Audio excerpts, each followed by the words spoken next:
Hey everyone, আমি আজকে দেখাবো homemade BBQ beef rib.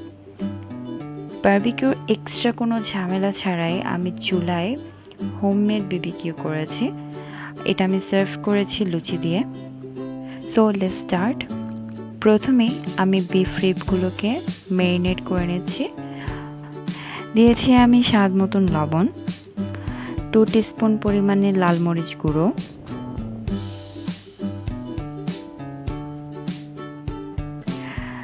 2 table চামচ আদা রসুন পেস্ট, 2 টিস্পুন কালো গোলমরিচ গুঁড়ো, ধনিয়া গুঁড়ো 2 টিস্পুন,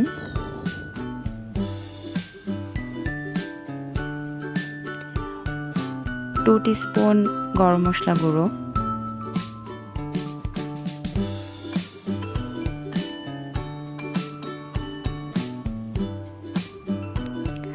2 টিস্পুন জিরা গুঁড়ো,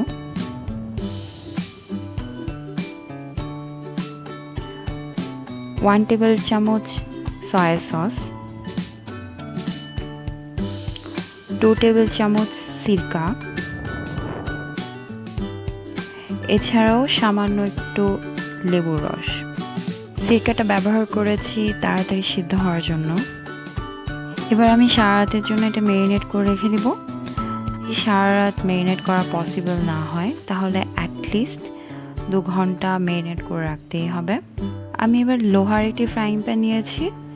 এবার সামান্য একটু তেল দিয়ে আমি আস্তে আস্তে রিবগুলোকে ভেজে নেব। নর্মালি বিফ রিব অনেক বড় হয়, বাট আমি আমার রান্নার সুবিধার জন্য আমি এগুলোকে ছোট পিস করে নিয়েছি। আপনি চাইলে একটু বড় রাখতে পারেন, বড়টা দেখতে ভীষণ সুন্দর লাগে। তো আমি এভাবেই একটু পর পর এভাবে উল্টে দেব। খেয়াল রাখতে হবে যেন পুড়ে না যায়।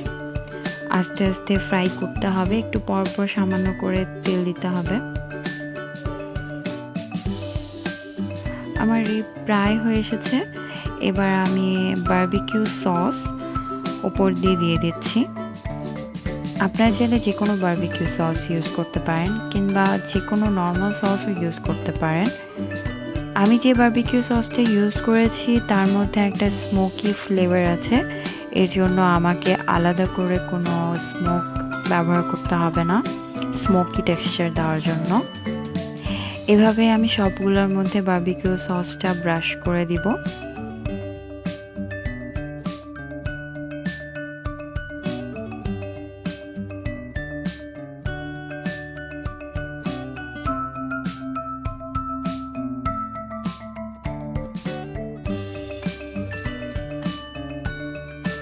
এবার আমি একটু উল্টো পাল্টে আবার বারবিকিউ সস ব্রাশ করে দিব।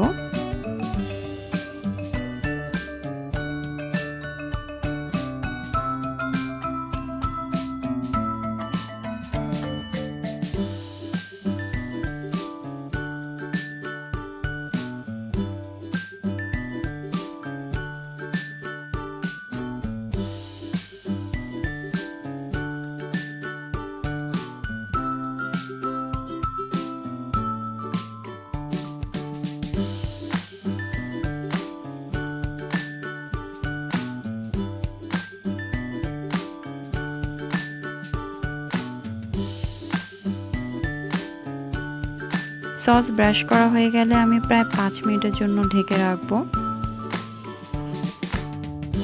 পুরো প্রসেসটাই খুবই লো ফ্লেমে হবে, হাই ফ্লেম করলে হবে না।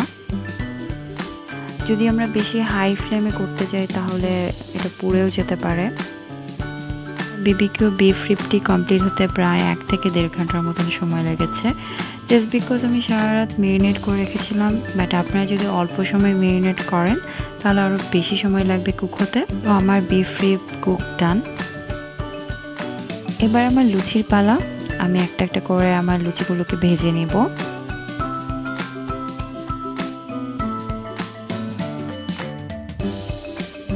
আমি লুচি বানানোর পুরো রেসিপিটা আমার ডেসক্রিপশন বক্সে লিংক দিয়ে দিব। সো আপনারা দেখে নিতে পারবেন আমি লুচিটা কিভাবে বানিয়েছি।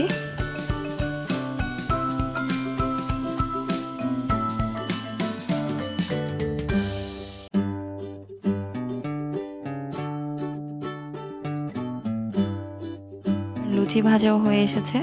সো এবার সার্ভ করে নিচ্ছি আমার পুরো ডিশটি। সালাদ, লুচি এবং বিবিকিউ রিব আমি একসাথে সার্ভ করেছি। আশা করছি আপনাদের ভীষণ ভালো লাগবে। আমাকে জানাবেন আপনাদের কেমন লাগলো। ভালো থাকবেন এবং সুস্থ থাকবেন। ধন্যবাদ সবাইকে।